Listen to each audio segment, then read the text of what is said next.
والضحى والليل إذا سجى ما ودعك ربك وما قلى وللآخرة خير لك من الأولى ولسوف يعطيك ربك فترضى ألم يجدك يتيما فآوى ووجدك ضالا فهدى ووجدك عائلا فأغنى فأما اليتيم فلا تقهر وأما السائل فلا تنهر وأما بنعمة ربك فحدث صدق الله العلي العظيم. أعوذ بالله من الشيطان اللعين الرجيم. بسم الله الرحمن الرحيم. الحمد لله رب العالمين. الصلاة والسلام على سيدنا ونبينا وطبيب نفوسنا أبي القاسم محمد وعلى آله الطيبين الطاهرين المعصومين الذين أذهب الله عنهم الرجس وطهرهم تطهيرا واللعن الدائم على أعدائهم أجمعين. أما بعد فقد قال رسول الله صلى الله عليه وآله وسلم إن الحسن والحسين سيدا شباب أهل الجنة وأباهما خير منهما. معزز محترم سامعین، یہ ایام محرم جو امام حسین علیہ السلام کی یاد سے معمور ہیں اور پوری دنیا میں امام حسین علیہ السلام نواس رسول فرزند رسول ان کی یاد میں دنیا کے کونے کونے میں مومنین اور مومنات وہ امام حسین علیہ السلام کی عزاداری میں مصروف ہیں. اللہ ان کی کوششیں قبول فرمائے. لیکن سوال کل میں نے یہ چھوڑا تھا اور آج بھی یہی کر رہا ہوں کہ آخر یہ کربلا کے واقعہ تک بات کیوں پہنچی؟ کون سے حالات تھے اور کون سے اسباب تھے جو اس حد تک پہنچے کہ امام حسین علیہ السلام کو ایک انتہائی قدم اٹھانا پڑا؟ امت رسول گرامی کی یعنی یہ لڑائی کسی یہودی، عیسائی، ہندو کسی سے نہیں ہوئی، بلکہ کلمہ پڑھنے والوں نے اس حد تک حالات کو پہنچا دیا کہ امام حسین علیہ السلام کو یہ انتہائی قدم اٹھانا پڑا اور دشمنوں نے بھی انتہائی قدم اٹھایا. اس کی وجوہات جاننے کے لیے ہر کلمہ گو کو اس پہ لگ جانا چاہیے. کیوں؟ اس لیے کہ اس کا تعلق پیغمبر سے ہے، پیغمبر کے گھرانے سے ہے، پیغمبر کی محنتوں سے ہے. پیغمبر نے ہر ممکن طریقے سے اپنے حسین کا تعارف کرایا، صرف ان کا نہیں بلکہ بھائی امام حسین علیہ السلام کے بھائی امام حسن علیہ السلام کا تعارف کرایا، ان کے والد گرامی امام علی علیہ السلام کی اہمیت بتائی. کوئی ایسی جگہ نہیں چھوڑی، کوئی ایسا ٹائم نہیں چھوڑا جہاں کھلے مجمع میں بتایا اور ایک ایک فرد کو بتایا. حضور کیوں بتاتے تھے؟ آگے چل کر میں عرض کروں گا کہ یہ حضور کی ڈیوٹی تھی اللہ کی طرف سے، امت کی ضرورت تھی. جس طرح پیغمبر اگر کوئی سوال کرے نماز کا کیوں بتاتے تھے؟ اس کا جواب یہی ہے کہ اللہ نے پیغمبر کی ڈیوٹی لگائی تھی کہ نماز، روزہ، حج، زکوٰۃ اور جہاد اور خمس ان کی باتیں بتائیں.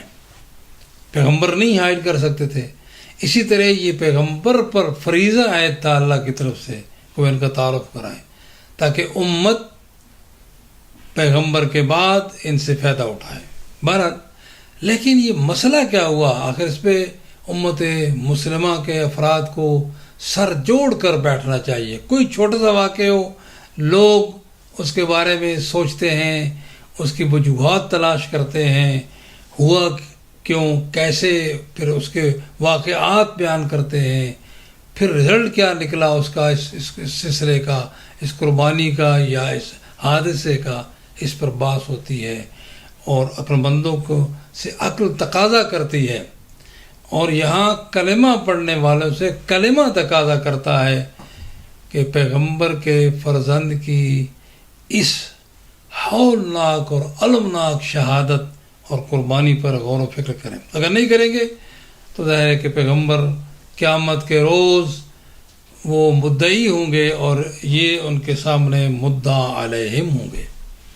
چونکہ یہ بات یہ نہیں ہے کہ ہو گیا پہلے، آج ہم نے تو نہیں کیا، لیکن قرآن مجید نے جا بجا بیان فرمایا ہے وَلَا تَرْكَنُوا إِلَى الَّذِينَ ظَلَمُوا فَتَمَسَّكُمُ النَّارُ. ظالموں کی طرف رکون تک نہ کرو، جھکاؤ تک نہ کرو، ورنہ تمہیں بھی آگ لے لے گی. یہ معمولی ظلم تو نہیں ہے پیغمبر کے خاندان پر جس نے کیا ہے جیسے ہوا ہے. اور اس بات بھی بات مکمل نہیں ہوتی کہ خالی یہ کہہ دیا جائے کہ یزید نے کہا بیعت کرو، مولا حسین نے بیعت نہیں کی، یزید اچھا نہیں تھا اس لیے. اگر یزید کے علاوہ کوئی اور ہوتا تو کیا حسین بیعت کر لیتے؟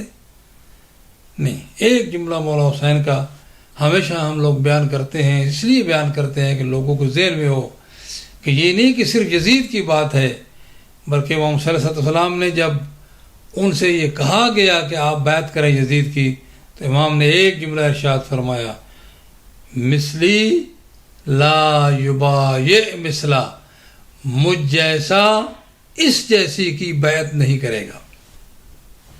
یہ گورنر مدینہ ولید کے گھر میں کھڑے ہو کر یہ بات کی، مجھ جیسا. اور پھر جگہ جگہ اس کو بیان بھی فرمایا. اس کا مطلب یوں فرما سکتے تھے مولا کہ میں بیعت نہیں کروں گا، انا حسین لا ابایع یزید، یہ عربی کا طریقہ ہے، لیکن مولا نے سرح نہیں فرمایا مجھ جیسا، یزید جیسے کی بیعت نہیں کرے گا، مجھ جیسا. اب حسین کوئی معرفت نہ ہو تو کہا جا سکتا ہے کہ ایک عام آدمی ہے، اچھے آدمی ہے، نیک آدمی تھے، پیغمبر کے نواسے تھے، لیکن یہ بات حسین کا صحیح تعارف نہیں ہے. حسین ایسا تو تعارف یہی ہے کہ پیغمبر کی مسند کا وارث ہے، پیغمبر کے علم کے وارث ہے، پیغمبر کے حلم کا وارث ہے، پیغمبر کی سخاوت کا وارث ہے، پیغمبر کی شجاعت کا وارث ہے، پیغمبر کی طرف سے امت کا امام اور راہبر ہے. بلکہ تھوڑا سا اور آگے بڑھیں تو اس وقت حسین علیہ السلام صرف نواسے رسول نہیں بلکہ حضرت آدم کے وارث تھے، حضرت نوح کے وارث تھے، حضرت ابراہیم کے وارث کی جگہ وارث کے طور پر کھڑے تھے، حضرت عیسیٰ و موسیٰ کے وارث کے طور پہ کھڑے تھے، اس لیے کہ محمد رسول اللہ کے وارث ہیں، ان سب کے وارث کے طور پر کھڑے تھے. وہاں حسین کی بیعت اکیلے حسین کی بیعت نہیں تھی بلکہ ان سب کی بیعت ہو جاتی، یزید جیسے کی بیعت کر لیتے.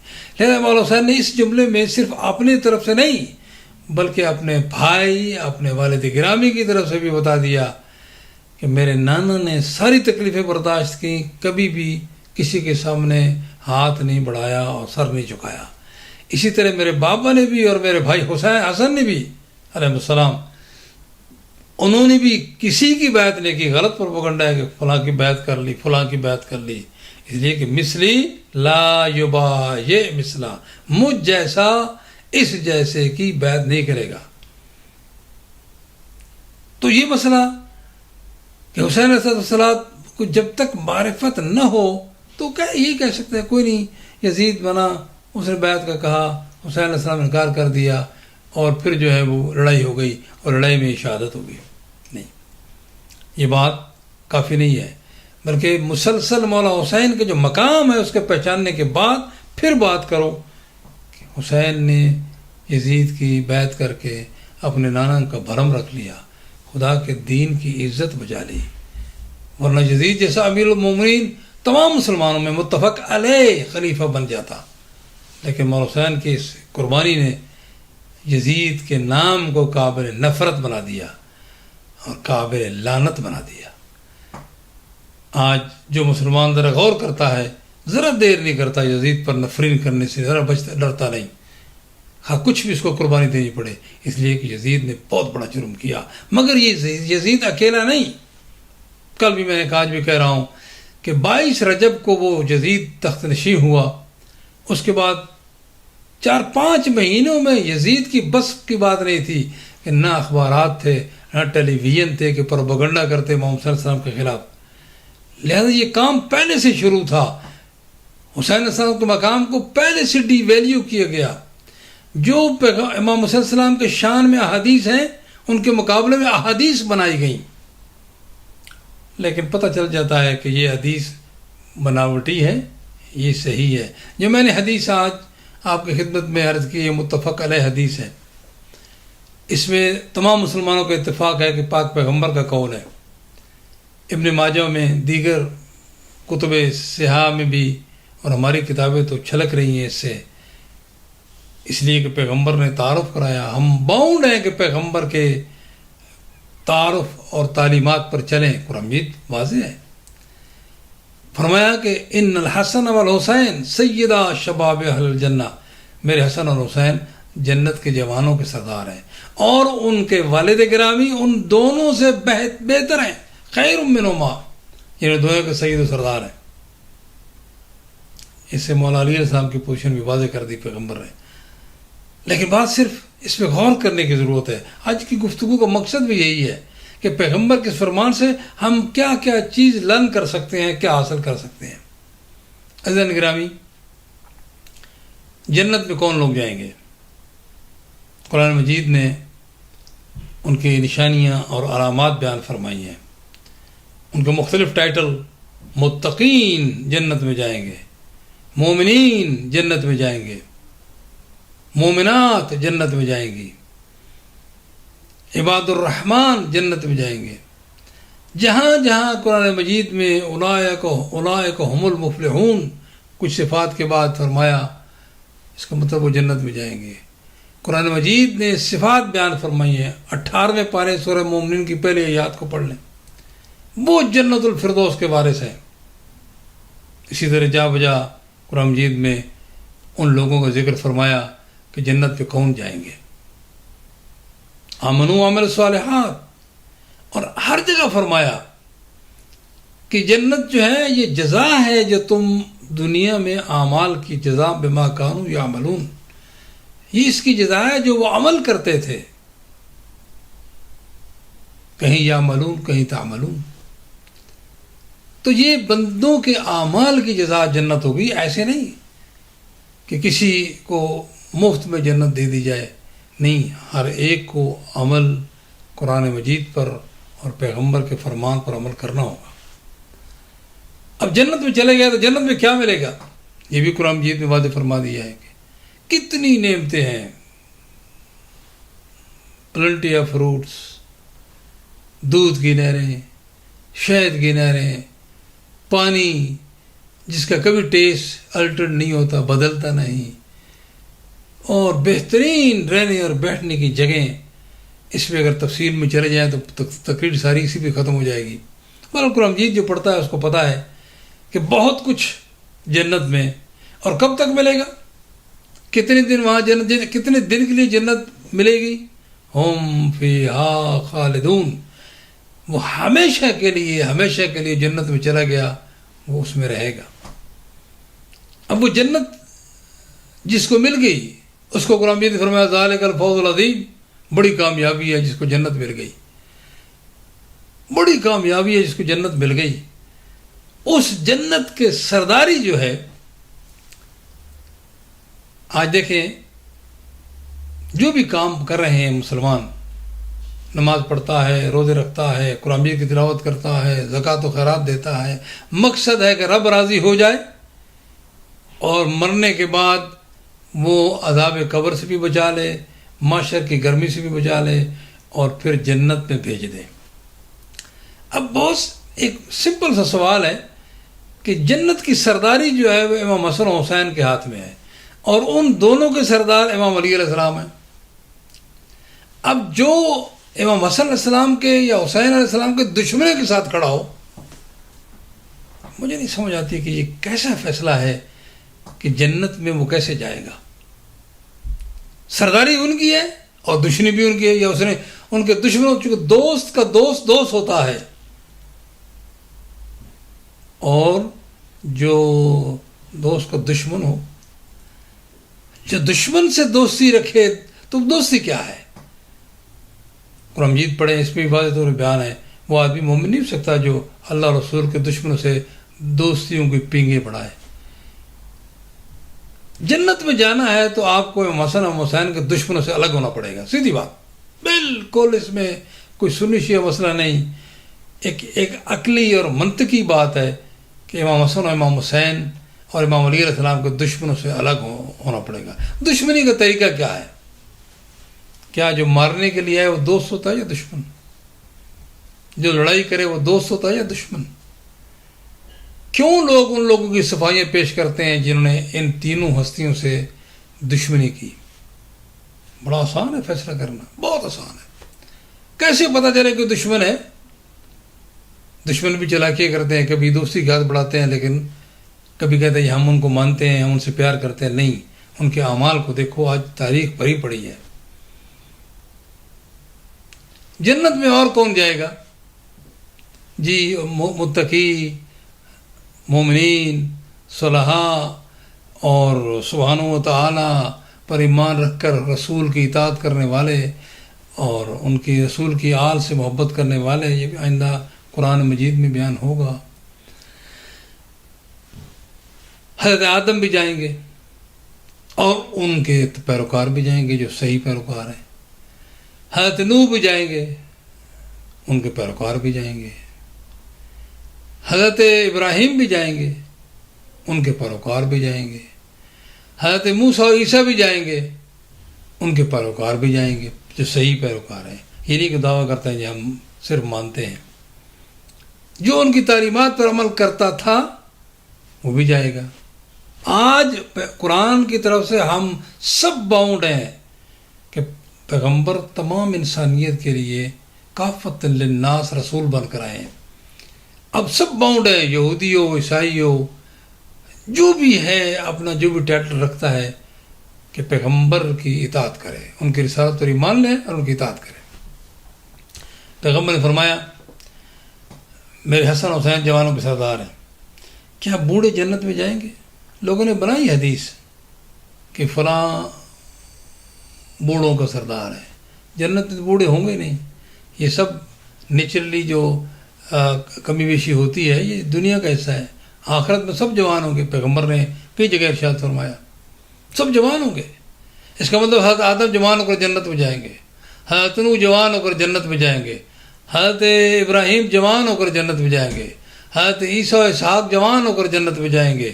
اسی طرح جو ہیں وہ تمام دیگر انبیاء، حضرت یوسف ہوں یا حضرت یعقوب ہوں یا حضرت عیسیٰ ہوں، حضرت موسیٰ ہوں، حضرت ہارون ہوں، سب کے سب جو ہیں وہ جوان ہو کر جنت میں جائیں گے۔ یہ تو ہمارا عقیدہ ہے۔ جب سب جوان ہو کر جنت میں جائیں گے تو ان کے سردار جو ہیں کون ہوں گے؟ پیغمبر نے فرمایا مسلمہ حدیث ہے، متواتر حدیث ہے، حسن و حسین میرے فرزند ان کے سردار ہوں گے، اور ان دونوں کے سردار جو ہیں علی ولی ہوں گے، ان کے بابا ہوں گے۔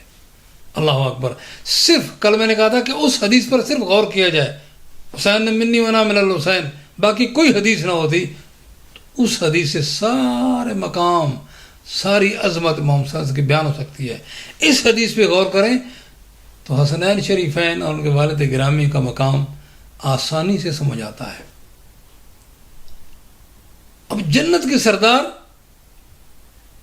تو اب میں اگر یوں کہوں، لوگ کہیں گے جی انبیاء سے افضل سمجھتے ہیں۔ یہ حدیث بتاتی ہے حضرت آدم کے بھی سردار ہیں حسین، حضرت نوح کے بھی سردار ہیں حسین، حضرت ابراہیم کے بھی سردار ہیں حسین، حضرت عیسیٰ و موسیٰ کے بھی سردار ہیں حسین۔ کتنی بڑی بات ہے. اب صرف ایک اور سوال چھوڑ کر میں چلوں، جیسے کل بھی میں نے عرض کی تھی کہ کیا اتنا بڑا سردار موجود ہو کسی کو امت کی سرداری کا حق پہنچتا ہے؟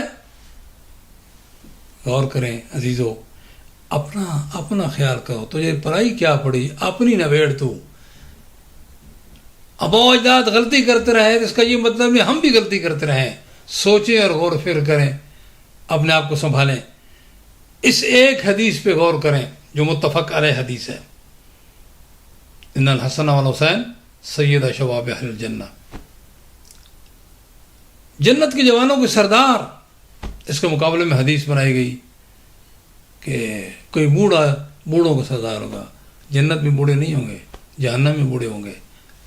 لیکن چلیں، لوگوں نے کوشش کی مگر وہ بڑی عجیب سی لگی کہ یہ کوشش. مگر اس حدیث کو غور کریں، جنت کے جوانوں کو سردار. افسوس تو یہ ہے کہ جو مولا حسین کو قتل کر رہے تھے وہ بھی جنت کے لیے قتل کر رہے تھے. یہ یعنی انسان کی اگر سوچ بدل جائے تو جانوروں سے بھی بدتر ہو جاتا ہے. کلمہ پڑھتا رہے تو قرآن مجید نے فرمایا ہے. کیسی سوچ ہے یہ، کیوں پیدا ہوئی، کس کس نے کام کیا، اس پہ گفتگو ہوگی. لیکن مجھے ابھی مولا حسین کی فضیلت بیان کرنے دیں. کس نے اس پہ کام کیا؟ خالی یزید نہیں، یزید کو تو سمجھ ہی نہیں تھی. کہہ دیا فوجیں جائیں حسین کو قتل کر دیں، بیعت کرے یا جو ہے وہ سر دے دے. اس کے پیچھے جاؤ تھوڑا سا پیچھے، کس نے کام کیا ہے؟ جن لوگوں نے ان دونوں کے سردار سے لڑائیاں کی، کیا وہ محبت سے لڑ رہے تھے؟ کیا بیوقوفی والی بات ہے کہ ان لڑائی بھی کر رہے ہیں ان میں محبت ہوتی ہے. لا حول ولا قوت الا باللہ. کون عقل مند یہ مانتا ہے کہ لڑائی کے دوران اور بعد وہ محبتیں پیدا ہو جاتی ہیں؟ بلکہ لڑائی قتل کرنے کے لیے ہوتی ہے. اگر صفین میں حضرت علی ہتھے چڑھ جاتے، حضرت علی کی اسی طرح تکہ بوٹی ہو جاتی جس طرح محمد صلی اللہ علیہ وسلم کے جسم کے ٹکڑے کر دیے گئے. وہ مرنے کے لیے آئے تھے، ان کو اس سے کوئی غرض نہیں تھی. اسی طرح جو ہے وہ پیچھے جائیں ذرا تو پھر بات ہوگی. تو کہنے کا مقصد یہ ہے کہ اس حدیث کو پر غور کیجئے میرے عزیزو، اپنا سوچو، دوسروں کو خدا پہ چھوڑ دو. یہ حدیث آپ کو بتاتی ہے کہ مولا حسین کی موجودگی میں، مولا حسن کی موجودگی میں، مولا علی علیہ السلام کی موجودگی میں کسی کو سرداری کا حق نہیں ہے. جس طرح پیغمبر کی موجودگی میں کسی کو سرداری کا حق نہیں ہے، اس طرح ان کی موجودگی میں کسی کو سرداری اور رہبریت اور امت کی امامت کا حق نہیں ہے. جو دعویٰ کرتا ہے یقیناً وہ غلط ہو جائے گا. ایک کرائٹیریا بنائیں، اس پہ غور کریں، کم از کم متفق علیہ احادیث تلاش کریں. ایک آسان فارمولہ کہ پیغمبر نے جب اتنا فرمایا ہے کہ جنت میں، تو جنت میں جانے کے لیے وہی جائے گا جو حسین کی طرح وضو بھی کرتا ہے، حسین کی طرح نماز بھی پڑھتا ہے. تلاش کرو کہ مولا حسین کیسے وضو کیا کرتے تھے اور کیسے نماز پڑھا کرتے تھے. آسان ہے، کوئی مشکل نہیں. اگر نہ ملے حدیث کی کتابوں میں تو یہ کیسے کہوں میں، لیکن یہ ہے تو صحیح.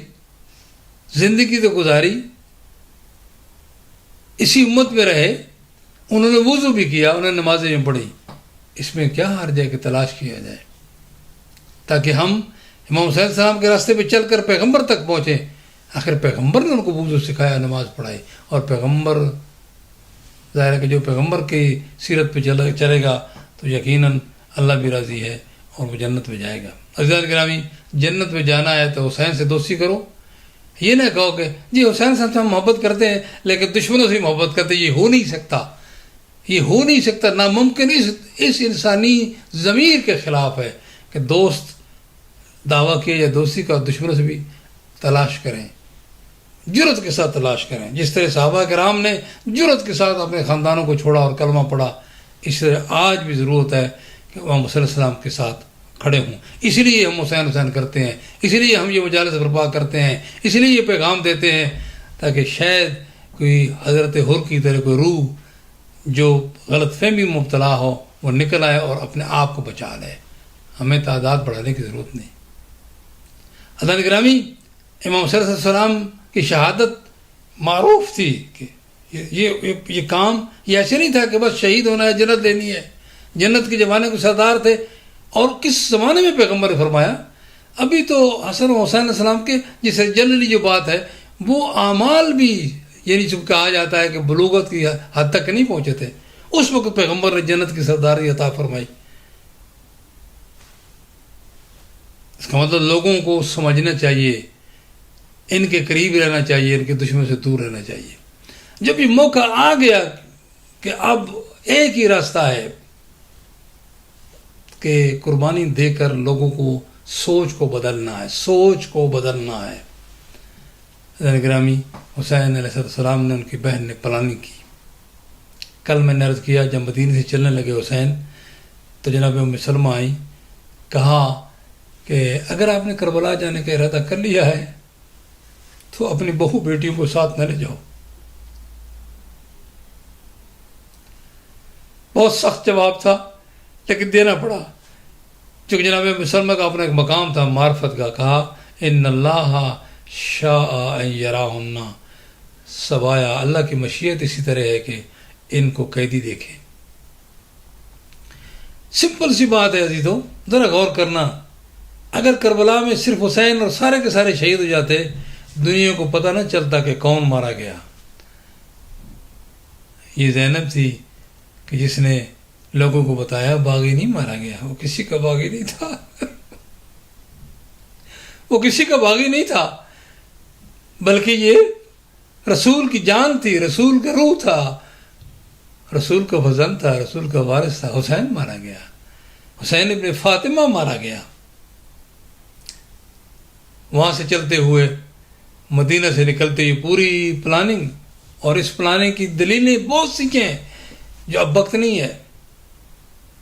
اگر یہ دلیل نہ ہوتی، صرف ایک جملہ کہہ دوں، اگر یہ کام کرنا نہ ہوتا جناب زینب کے ذمہ تو وہاں حسین کا گلا بعد میں کٹتا.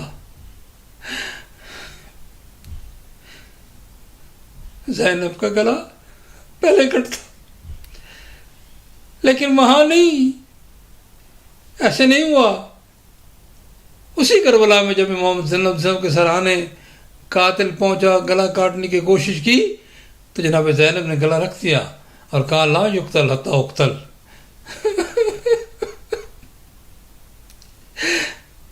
جب تک زینب کا گلا نہیں کٹے گا اس وقت تک علی زین العابدین کا گلا نہیں کٹے گا.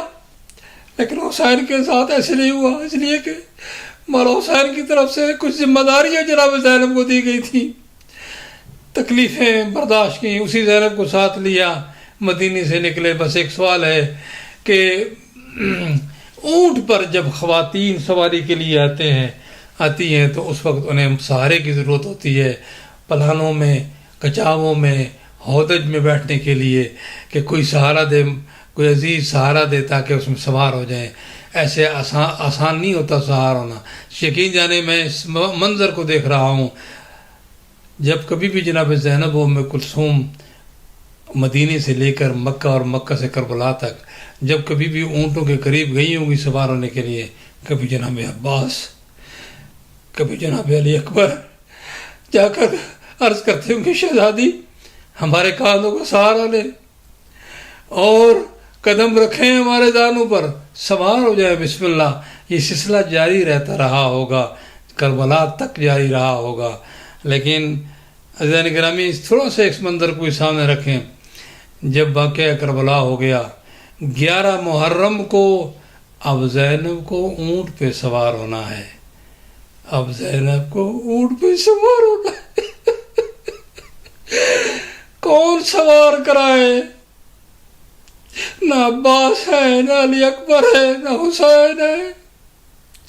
زینب کو کون سہارا دے؟ غیرت مندو، یہی بات سوچ کر اس پر غور کرو. رسول زادیوں کی کتنی توہین کی گئی، کیسے سوار ہوئی، تاریخ نے کچھ نہیں لکھا.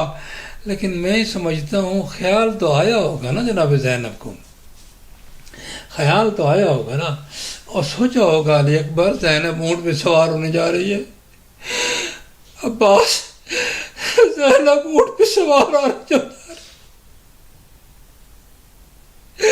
یہ بالکل اسی طرح خیال ہے کہ جس طرح جناب محمد صلی اللہ علیہ وسلم کھڑے ہیں نا اکیلے خیمہ گاہ کے سامنے آواز دیتے ہیں، مسلم عباس مالی انادیکم فلا تجیبوننی، جب میں پکارتا ہوں تم جواب کیوں نہیں دیتے؟